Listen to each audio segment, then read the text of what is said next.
I'm going to make this short and sweet.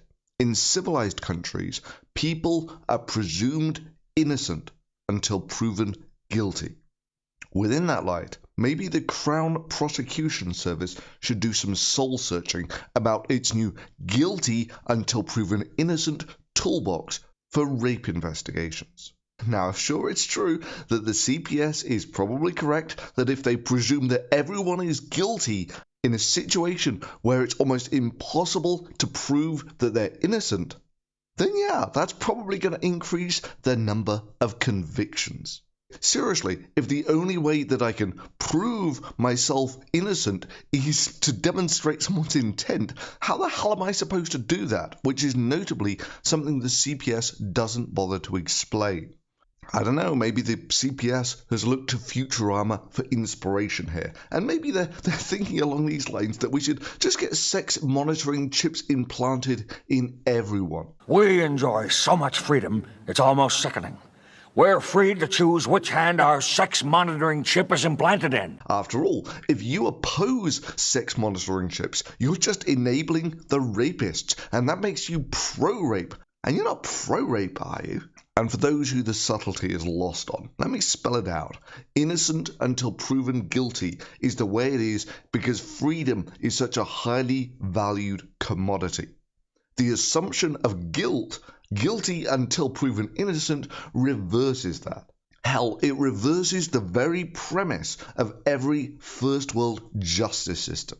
After all, if you're going to piss on people's freedoms to that extent to assume that they're guilty, why not just enforce the sex monitoring chips? That way no rapist will ever go unpunished. He promised you order, he promised you peace, and all he demanded in return was your silent, obedient consent. However, the CPS also wanted to broaden its definition of rape to include sort of coercion of one sort or another. So, for instance, if someone dates their employer and they're said to be in a position of power, and so if they use that power to pressure sex, then that would be rape too, even if it is consensual. Now, I know that in Britain, sex is something that civilized people don't talk about, but let me bring you up to speed on this one British justice system. Sex has been used as a commodity since time immemorial. You know, the oldest profession in the world, and so on. And yeah, according to the CPS, all prostitution would be rape too, as consent as a sexual activity is not a grey area. In the law, it's clearly defined it must be given fully and freely. And prostitutes do not give their consent freely. They do it for the money. Illegal. Why should prostitution be illegal? Selling is legal. Fucking is legal. Why isn't selling fucking legal? You know, why should it be illegal to sell something that's perfectly legal to give away? Yes, sex is used as a commodity in all walks of life. And yes, sometimes it's used by women to coerce men to do things as well. So yes, sex is tangled up with almost every other aspect of people's lives. I mean, seriously, just watch the Bridget Jones Diary sometime and ask yourself if she accused him of rape by virtue of the fact that she was his boss.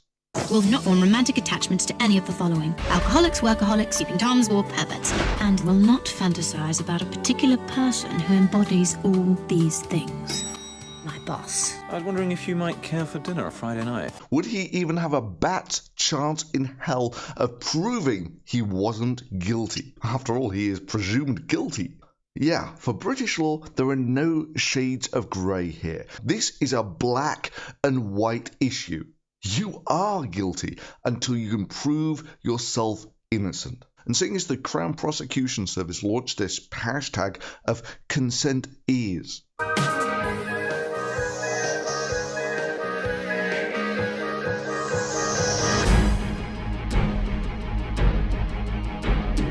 I think it's only fair that the rest of the civilized world informs the British justice system what justice is. And I can tell you right now, justice is not guilty until proven innocent.